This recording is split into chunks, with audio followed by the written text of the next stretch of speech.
했습니다. 그래서 핸드폰 시대가 곧 올 것이라고 말하고 다른 나라보다도 더 빨리 그런 일을 할 것이라고 합니다. 중국도 지금은 실제로 핸드폰 가지고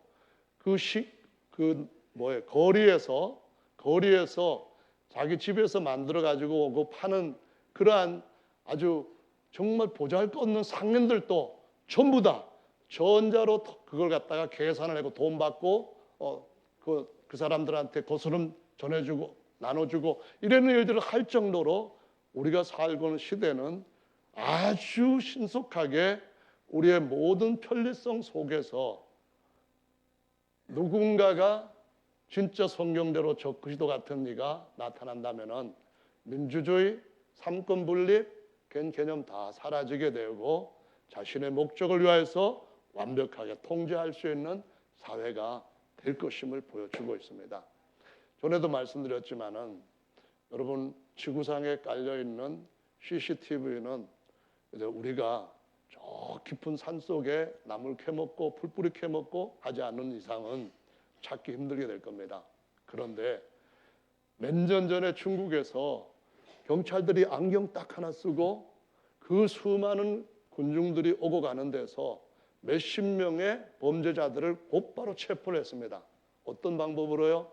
안경 안에 인공지능이 딱 돼 있으니까 인공지능이 사람의 얼굴을 딱 인식을 하고 어디로 갔는지를 딱 알게 되기 때문에 단 몇 분 안에 모두가 다 경찰한테 잡히게 되는 시대가 왔다는 겁니다. 중국 가는 것은 무서운 일일 수도 있습니다. 그러니까는 어쨌든 중국 이런 사회주의 국가보다도 더 완벽한 총통주의 국가가 이 세상 전체에 오게 될 때가 곧 다가오고 있다라는 말씀을 하고 있는데요. 저 여러분들이 주님 안에서 지금까지 이루어졌던 말씀들을 생각하면서 저는 주님의 말씀이 어떻게 이루어질 것인가를 살펴보아야만 됩니다. 저도 그렇고 여러분 자신과 여러분의 자녀들을 위하여서 세상에 빠지면은 돌아오기 힘듭니다. 이것도 해보고 저것도 해보겠다 할 때는 어느 날인가는 통곡하면서 돌이키려고 해도 영영 돌이킬 수 없는 애서의 실수 가운데 빠질 수 있다는 사실을 꼭 기억하셔야 됩니다. 저는 저와 신앙생활을 했던 분들이 어떻게 하면은 하나님의 말씀대로 그대로 다 이루어지게 그 약속 안에 들어갈 수 있을까 하는 일에 힘을 써야 될 사람인데 여러분이 더 좋은 목사님을 만났더라면 믿음이 더 훨씬 좋아지셨을 거예요. 근데 그런 만큼 제가 지도력이 없다가 보니까 그냥 지금보다 대단한 인물들이 되셔야 될 터인데 그러지 못한 부분들도 사실은 저한테 책임이 많이 있습니다. 그럼에도 불구하고 지금 다시 말씀을 드리지만 기록된 말씀은 반드시 여러분들이 영원히 살 수 있는 하나님의 약속이라는 것을 기억하시고 말씀을 배우고 따르시기를 바랍니다. 얼마 전에 우리 전도사님 한 분한테 어떤 목사님이 성경에는 2,000군데 틀리게 번역한 데가 있다. 뭐 이런 얘기를 하면서 말씀을 그대로 주장하는 것은 문제가 많다. 이런 식의 얘기를 했습니다. 번역을 한 것은 사실상 하나님께서 지켜오신 말씀 안에서 그 정도로 하나님의 말씀을 훼손할 수 있을 정도로 하나님 그것을 허락하시질 않습니다. 여러분이 쓰는 성경 또 다른 성경을 참고하시면은 누가 여러분들을 이렇게 저렇게 속인다 할지라도 속지 않을 수 있습니다. 말씀이 여러분들을 지켜주실 겁니다. 그래서 말씀을 끝까지 가셔야 되는데 성경에 보면은 진짜로 하나님의 말씀의 능력이 대단하다는 것을 홍수 때에 있었던 사건을 생각해 보면은 절로 감동이 생깁니다. 성경의 말씀 보면은 하나님이 말씀으로 천지를 지으셔서 없던 것들이 이렇게 되었다고 말씀합니다. 어떤 사람들은 없는 게 저절로 이렇게 많이 생겼다고 하는데, 그걸 믿는 것보다는 스스로 계시는 분이 정말 계시고 그분이 말씀으로 이것을 창조하셨다는 것을 믿는 것이 더 이성적이고 합리적인 거 아닙니까? 저절로 생겼다는 말이 어떻게 그 말씀으로 되었다는 그 기록보다도 믿을 만한 근거가 됩니까? 어떻게 뻥 터졌는데 이 모든 게 만들어졌다 한다면 여러분 냉장고 한번 가서 펑 터뜨려 보십시오. 아니면 여러분이 살고 있는 집 한번 다이너마이트 갖다가 장착해가지고 펑 터뜨려 보십시오. 맨션이 나옵니까? 아파트 100평짜리가 나옵니까? 왕궁이 나옵니까? 말도 안 되는 겁니다. 펑 터져서 만들어졌다고 하는 것은 정말 현대 지식을 갖고 지능을 따라 양심을 가지고 사는 사람들한테는 사실로 받아들일 수 있는 것이 절대로 못 됩니다. 그런데 홍수 심판이 정말 일어났다는 것이 어떻게 여러 가지 것들을 가지고 말씀드릴 수 있겠습니다만은 왜 홍수 얘기를 하는가 하면은 하나님이 또 한 번 심판을 하신다고 말씀하셨습니다. 하늘도 땅도 물이 아닌 불로. 그래서 예전에는 무지개가 없었지만은 이제는 무지개가 띄워져 있는 것은 물로 심판을 안 하지만은 말씀으로 불로 심판을 하신다라고 하셨기 때문에요. 홍수로 인하여서 지구 전체가 물에 덮였잖아요. 그러면 생물들이 살아갈 수 있는 땅이 없잖아요. 근데 시편 4편의 말씀 보면은 하나님께서 천사들을 바람으로 사역자로 쓰신다고 하고 말씀하시면서 올짜기는 내려가고 봉우리는 더 올라가라 이렇게 명령하신 것이 나옵니다. 그 명령에 물이 한 곳으로 도망치듯이 모여가지고 높은 산들이 만들어지고 10,000m 이상 되는 깊은 바다 해저들이 만들어졌다고 말씀합니다. 히말라야 봉이 한 14개 정도가 8,000m 이상 올라간 것입니다. 그런데 이 14개 봉들 중에서 상당히 많은 데서 옛날에 바다에서 살던 조개류 같은 것들이 화석으로 이렇게 사람들 손에 이제 잡히게 됩니다. 누가 거기 갔다가 그걸 거기 묻어놨겠습니까? 하나님의 말씀 한마디가 조그만 봉우리 하나 세우는 것 정도가 아니라 8,000m 이상 되는 14개 봉우리, 지구상에 가는 엄청난 봉우리들을 끌어올리는 위력이 있는 줄로 믿으시면 좋겠습니다. 얼마 전에 산에 제 아내랑 한번 가봤는데요. 돌산들이 쫙 솟아있는데 불과 400m 뭐 이 정도밖에 안 됩니다.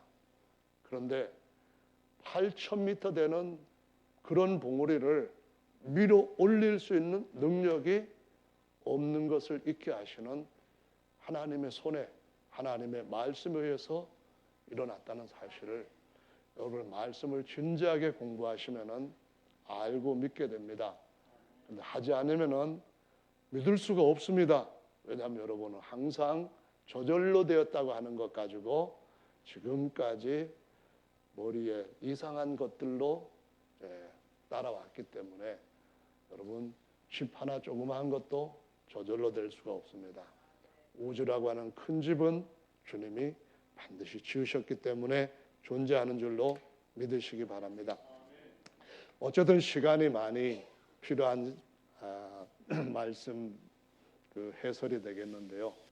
계시록의 말씀에 보면은 하나님께서 앞으로 일어날 일들을 예수님이 인을 떼시는 사건들을 통하여서 미리 보여주셨습니다. 그래서 계시록 2장 3장은 교회 모습들, 진짜 교회와 가짜 교회, 진짜 교회에서도 알곡과 쭉정이 이것이 7개의 유형 패턴 속에 들어가 있습니다. 그중에 칭찬만 있는 교회가 저와 여러분들이 추구해야 할 교회입니다. 할렐루야. 4장에는 주님의 임재가 가까운 때에 하늘에서 강림하실 직전의 모습들을 쭉 보여주고 있습니다. 계시록 4장이요. 5장에서는 그가 임하실 때에 자기 피로 아담에게 주셨던 모든 잃어버렸던 것들을 회복하기 위하여서 피값을 내시고 다시 사신 그 예수께서 어린 양께서 자기의 인을 치셨던 것을 7개를 하나씩 떼는 사건들이 기록되고 있습니다. 그 사건의 첫 번째 백마탄자가 등장하면서 적그리스도의 출현을 얘기합니다. 마태복음 24장도 같은 얘기를 하고 그 다음에 전쟁에 대한 얘기가 나옵니다.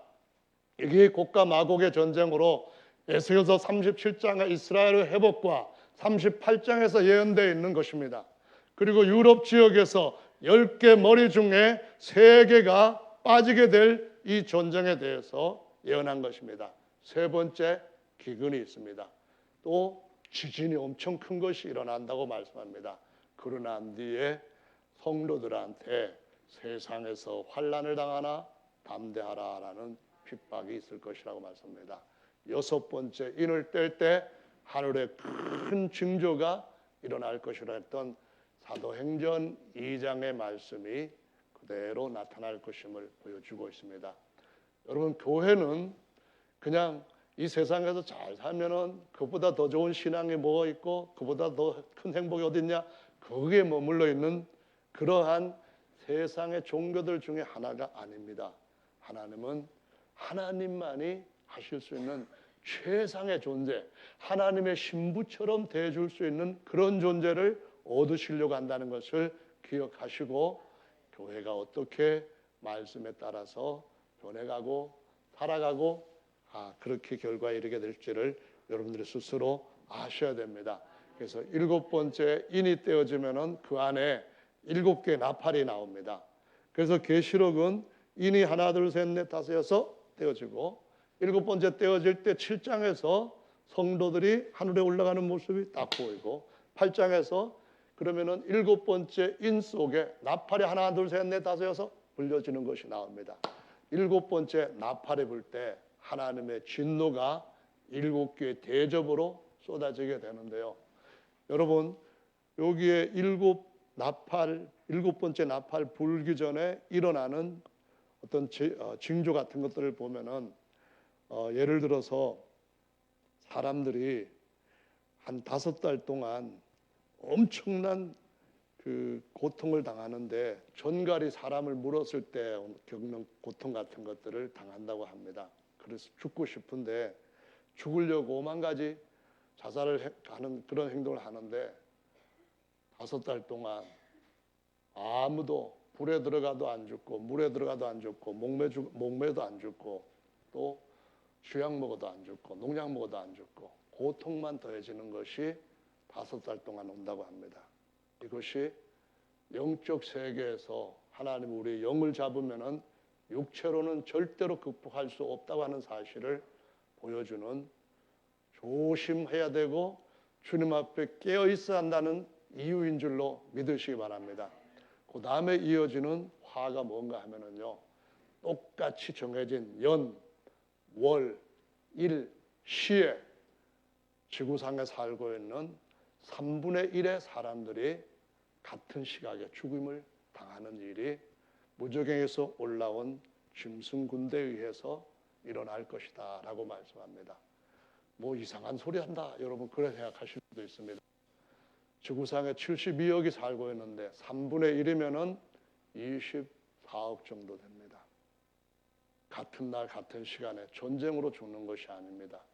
우리 안에 있는 영이신 하나님, 사탄 마귀가 영이라고 하는 사실, 천사들도 영이란 사실을 다시 한번 생각하시면서 여러분 속에 있는 영을 따라서 하나님의 아들 된 하나님의 아들로 거듭난 사망을 영원히 이긴 그 영을 따라서 여러분 사시게 되기를 예수님의 이름으로 축원합니다. 아멘. 그리고 이런 무서운 일들이 일어나기 전에 핍박 가운데서 믿음을 지키면은 6번째 인 떼지고 난 뒤에 우리는 세상 굿바이 하고 공중의 구름 가운데로 끌어올려진다고, 이런 재앙들을 그의 아들들한테 허락하지 않으신다고 약속을 하셨으니까 여러분 좋은 길을 선택하시기를 예수님의 이름으로 축원합니다. 지금 모든 사람들한테 계시록 13장에서 말씀하고 있는 것처럼 신분증, 또 돈, 모든 것의 패스워드, 그러니까는 비밀번호, 이런 것들을 다 쓸 수 있는 표를 손에나 이마에 받게 한다고 하는 말씀이 나타나고 있습니다. 여러분, 요즘 우리가 보면은 핸드폰 하나만 하더라도 뭔 어플에다가 가입을 하려면은 뭐 아이디 넣어라, 패스워드 넣어라, 너무 많아요. 은행에도 그러죠. 뭐 어디든 다 그러는데 잊어버려 갖고 비밀번호, 아이디 이거 적어놓은 노트 보면은 한 페이지가 넘을 정도예요. 그러면은 걱정할 것 없이 다 여기 들어오고, 여기 들어오기 전에 스마트폰에 다 집어넣는다고 말합니다. 지금 전자정부와 인공지능 정부가 이제 우리를 편한 세상으로 자꾸 인도해 갈 겁니다. 그러나 세상은 평화를 원하고 추구하지만 우리 영혼이 주님 안에서 예수께 주시는 평화 없이는 영원히 고통을 당할 수 있는 죄의 지배를, 사망의 지배를 벗어날 수 없다는 것을 꼭 기억하시기를 바랍니다. 말씀을 따르십시오. 사람의 말이 아니라 하나님의 말씀을 끝까지 잘 따르시는 그리스도의 사람들이 되시기를 예수님의 이름으로 축원합니다. 다 같이 함께 여러분 정말 하나님이 살아계신다면은 저의 길을 인도해 주십시오. 이렇게 주님 앞에 잠시 동안 함께 기도하는 시간 갖도록 하겠습니다.